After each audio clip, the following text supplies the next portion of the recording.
بسم اللہ الرحمن الرحیم۔ السلام علیکم۔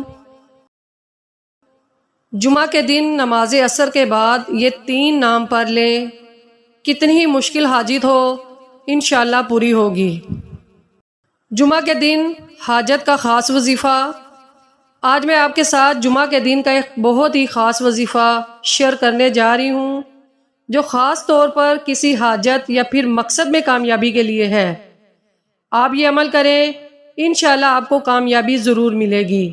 وظیفہ پڑھنے کا طریقہ: آپ نے جمعہ کے دن نماز عصر ادا کرنے کے بعد اسی جگہ بیٹھ کر 313 مرتبہ یا اللہ، یا رحمان، یا رحیم پڑھنا ہے، لیکن یاد رہے کہ ان تینوں ناموں کو اکٹھا پڑھ کر ایک تصور کرنا ہے۔ اس طریقے سے آپ نے 313 مرتبہ پڑھ کر یہ وظیفہ مکمل کرنا ہے۔ جب آپ کا وظیفہ مکمل ہوگا تو آپ نے اللہ سے اپنے مقصد کے لیے خصوصی دعا مانگنی ہے، اور اس وظیفہ کے اول آخر 3 مرتبہ درود ابراہیمی لازمی پڑھنا ہے۔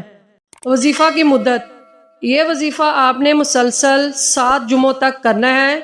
اگر آپ کا کام پہلے جمعے ہی ہو جاتا ہے، آپ جس مقصد کے لیے عمل کر رہے ہیں وہ مقصد پہلے جمعہ ہی پورا ہو جاتا ہے، تو آپ نے پھر بھی یہ عمل پورے 7 جمعوں تک پڑھنا ہے، اور ہر جمعہ کو نماز عصر کے بعد 313 مرتبہ اللہ کے یہ تینوں نام پڑھنے ہیں۔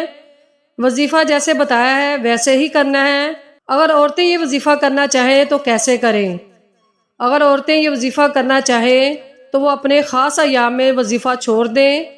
مثال کے طور پر اگر 3 جمعہ وظیفہ کیا ہے اور خاص ایام آگے ہے تو آپ نے یہ وظیفہ چھوڑ دینا ہے، اور پھر پاک ہو کر جب وظیفہ شروع کرنا ہے تو آپ کا 4تھا جمعہ ہوگا۔ اس طریقے سے اگر عورتیں وظیفہ کرنا چاہتی ہیں تو کر سکتی ہیں۔ وظیفہ کے متعلق ضروری باتیں: وظیفہ جیسے بتایا ہے ویسے ہی کرنا ہے۔ وظیفے کو پورے یقین کے ساتھ اور دھیان کے ساتھ کرنا ہے، تبھی آپ کو وظیفے کا فائدہ ہوگا۔ اگر آپ کو یہ وظیفہ اچھا لگا ہے تو اس عمل کو صدقے کے طور پر دوسروں کے ساتھ ضرور شیئر کریں۔ جزاک اللہ خیر۔ تمام حاجات کے لیے وظیفہ: اس میں اعظم کی مدد سے یا اولو سب سے پہلے بعد نماز فجر 100 مرتبہ پڑھتے رہنے سے جو بھی حاجت ہوگی انشاءاللہ تعالیٰ پوری ہوگی۔ خلقت مہربان ہوگی، نماز میں خوب دل لگے گا، اور حب الہی میں بھی اضافہ ہوگا۔ یا وکیلو، اے کارساز، جو شخص اس اسم کو کثرت سے پڑھتا رہے گا اس کے ہر کام میں آسانی پیدا ہوگی۔ ساتھ ہی حسبنا اللہ و نعم الوکیل بھی پڑھیں تو جائز دلی حاجات پوری ہوگی۔ یا کریم، اے کرم کرنے والے، اگر کسی کو کوئی جائز حاجت درپیش ہو تو اسے چاہیے کہ اس اسم کو 11,000 مرتبہ 40 دن تک پڑھے، انشاءاللہ تعالیٰ ضرور مراد پوری ہوگی۔ لا الہ الا انت سبحانک انی کنت من الظالمین، اے اللہ تیرے سوا کوئی معبود نہیں، تو پاک ہے، بے شک میں ظالموں سے تھا۔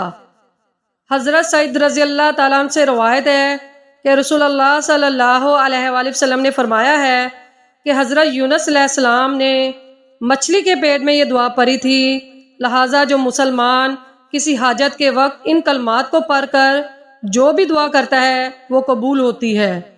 سورۃ النصر: اس سورت کی تلاوت سے ہر قسم کی مراد پوری ہونے کے لیے بہت بشطریقہ اس سورت کو علیحدگی میں بیٹھ کر 313 مرتبہ پڑھ لیا جائے۔ البتہ ہر نماز کے بعد اگر اسے 7 مرتبہ پڑھنے کا معمول بنا لیا جائے تو ہر مشکل بھی آسان ہوتی جائے گی۔ سورۃ الحشر: اگر کسی شخص کو کوئی حاجت درپیش ہو تو وہ 4 رکعت نفل کو اس طرح پڑھے کہ ہر رکعت میں سورۃ فاتحہ کے بعد سورۃ حشر پڑھے، اور اسی طرح 11 روز تک عمل جاری رکھے۔ انشاءاللہ تعالیٰ اس کی جائز حاجت اللہ کی رحمت سے پوری ہوگی۔ اس سورت کی 41 روز تک روزانہ 41 مرتبہ تلاوت انسان کو مستجاب الدعوات بنا دیتی ہے، یعنی اس کی ہر دعا قبول ہونے لگتی ہے اور اس کی حاجات اور دل کی تمام مرادیں پوری ہونے لگتی ہے۔ سورۃ الرحمن: یہ سورت ہر قسم کی حاجت روائی کے لیے بہت اکثر ہے۔ حاجت کے لیے اس سورت کو 11 دن تک 11 مرتبہ پڑھیں، انشاءاللہ جو بھی حاجت ہوگی پوری ہو جائے گی۔ سورۃ یاسین، یہ سورت ہر قسم کی حاجت کے لیے بہت اکثیر ہے، اس لیے اگر کسی شخص کو شدید حاجت درپیش ہو تو اسے چاہیے کہ 11 دن تک سورۃ یاسین روزانہ 1 مرتبہ پڑھے، انشاءاللہ تعالیٰ اس کی حاجت پوری ہوگی۔ نوٹ: لیکن ہر عمل کو کرنے کے لیے پاکیزگی، نیک نیتی اور 5 وقت کی نماز کی پابندی لازمی ہے۔